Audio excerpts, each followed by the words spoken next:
Sollicité par la commune de Cattenom par le biais de la régie, la société Aux Frontières du Pixel a organisé le premier festival gaming au gymnase de Cattenom. On a voulu résolument faire un événement qui se veut grand public, avec un côté de jeux un peu rétro gaming tels que les bornes d'arcade vintage que vous pouvez voir, des jeux plus modernes multijoueurs tels que du Mario Kart, tels que du Super Smash Bros, du jeu comme Dance Dance Revolution. Et ensuite, on a couplé cet événement à des compétitions de jeux vidéo, donc des compétitions de jeux vidéo qui rentrent dans les étapes Helios Gaming, qui est un circuit e-sport du Grand Est, donc Cattenom fait une étape. Donc ce sera autour du jeu Mario Kart 8, FIFA 17 et Hearthstone. À ce premier festival, plusieurs tournois officiels auxquels les gamers sont venus participer. Parmi les joueurs, nous avons pu croiser beaucoup de jeunes Cattenomois, tous passionnés par les jeux vidéo et venus découvrir quelques innovations aussi, comme le casque virtuel. La personne qui est dans un casque est complètement immergée dans une réalité, comme on dit, virtuelle. Donc pour la jeune fille qui était là, elle était carrément dans la ville et elle voyait la ville du point de vue du monstre. Donc elle était en hauteur et elle voyait les petits robots, voilà. Parce que sur certains procédés de réalité virtuelle, le retour vidéo de la télé, c'est ce qu'on voit. Mais là, la personne qui a le casque virtuel voit autre chose. Elle voit le point de vue du monstre. Pourquoi vous êtes toujours derrière elle avec vos mains ? Et il y en a qui sont assez turbulents, donc ils risquent de donner des coups de tête aux autres joueurs. Donc c'est aussi pour leur sécurité et la sécurité des autres joueurs et aussi pour le matériel, comme ça coûte assez cher.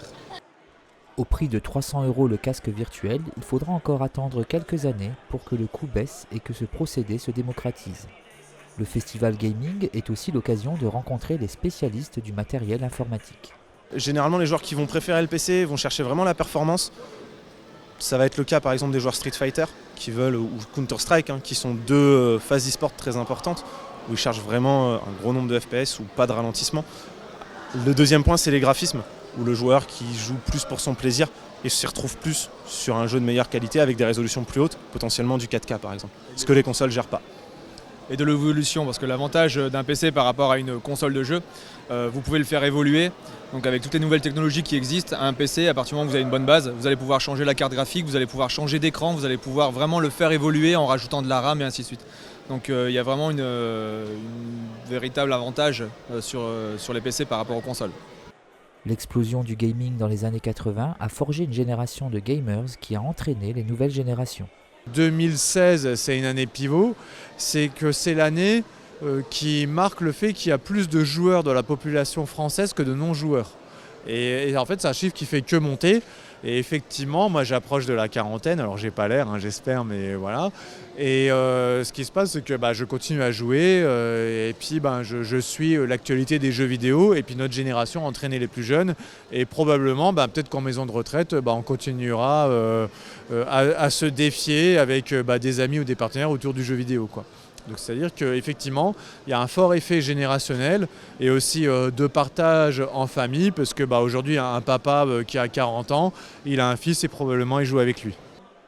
L'industrie du jeu vidéo est aujourd'hui passée devant celle du cinéma en termes de chiffre d'affaires mondial. Les débouchés sont nombreux, la technique toujours plus ambitieuse et le plaisir partagé en ligne dans le monde entier. Une aubaine pour Cattenom qui, grâce à sa participation comme étape des tournois officiels, devient désormais une terre d'accueil du gaming. Pourquoi les gamers ils aiment bien les concours ? Ça permet de montrer, c'est tout bête, c'est comme on se rapproche de plus en plus en fait de la frontière sportive, d'où le terme d'e-sport, et on aime bien montrer qu'on est le meilleur. Donc c'est dans ce genre de cas, ça permet vraiment de montrer ses compétences, ou alors simplement de s'amuser entre amis, ce qui est souvent le cas sur du FIFA ou sur du League of Legends, sur ce genre de tournoi. On a les très sérieux et puis les autres qui viennent pour s'amuser. Les gens sont compétiteurs.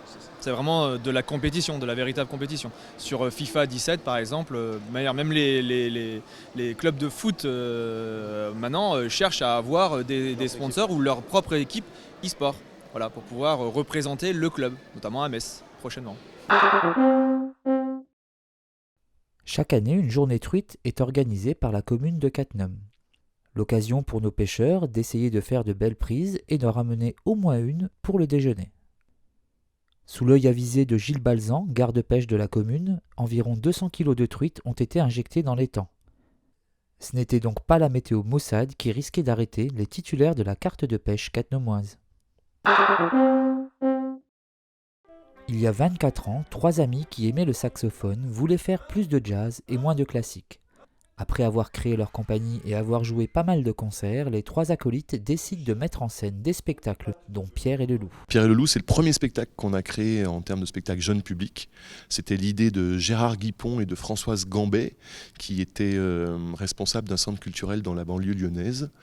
Et donc l'idée, c'était l'idée aussi musicale d'Arnaud, qui joue le saxophone soprano dans le spectacle, qui était de réécrire toute la musique de Prokofiev en jazz.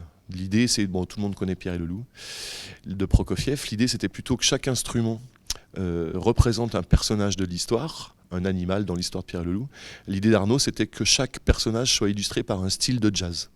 Voilà. Donc le grand-père est funky, le loup est reggae, etc. Voilà l'idée, quoi. Enfants et adultes présents à l'espace culturel Victor Hugo pour cette représentation unique ont pu apprécier le travail de cette compagnie en découvrant ou en redécouvrant Pierre et le Loup. Grâce à son interactivité, la troupe sait comment faire réagir les enfants et comment rendre le spectacle vivant. On a tout appris, notre répertoire par cœur. Je me souviens, il y a une vingtaine d'années, ça impressionnait assez le public et les gens qui venaient nous voir, même les musiciens, en disant « Oh là là, mais vous faites un concert d'1h15, 1h30 par cœur, mais comment vous faites ?» Alors que pour nous, c'était plutôt évident d'enlever ses pupitres, d'enlever le papier et de travailler tout ça par cœur. Donc le par cœur veut dire qu'évidemment, on n'est plus embêté avec un pupitre, des choses qui nous gênent sur scène. Du coup, on mettait en espace, nous, les concerts en bougeant un petit peu sur la scène, en privilégiant les solos, par exemple, comme on peut le faire dans un orchestre de jazz, en big band, etc. Et puis du coup, vraiment la volonté après de mettre de la mise en scène et vraiment de créer quelque chose de plutôt théâtral. Pour nous, c'était évident tout de suite, quoi. Chant, tempo, dandinement, clap de main, les enfants ont été à la hauteur de l'événement et ne se sont pas fait prier pour faire leur premier pas sur la scène.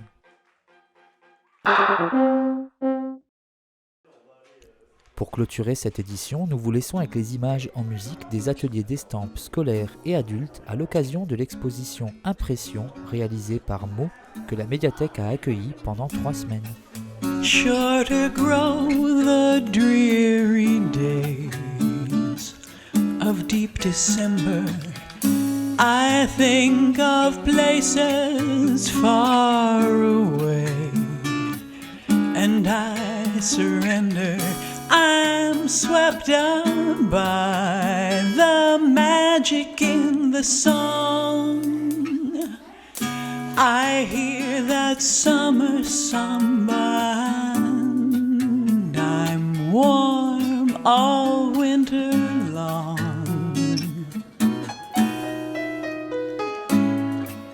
You think my goals are out of reach?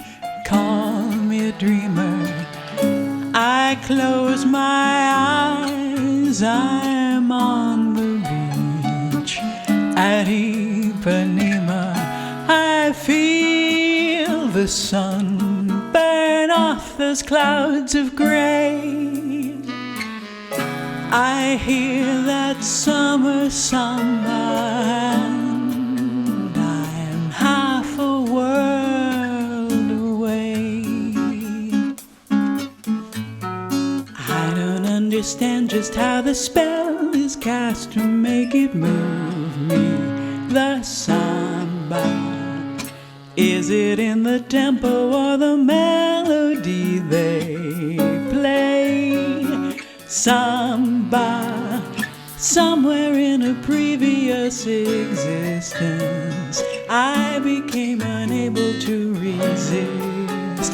Since then, the rhythm's been beating in my heart.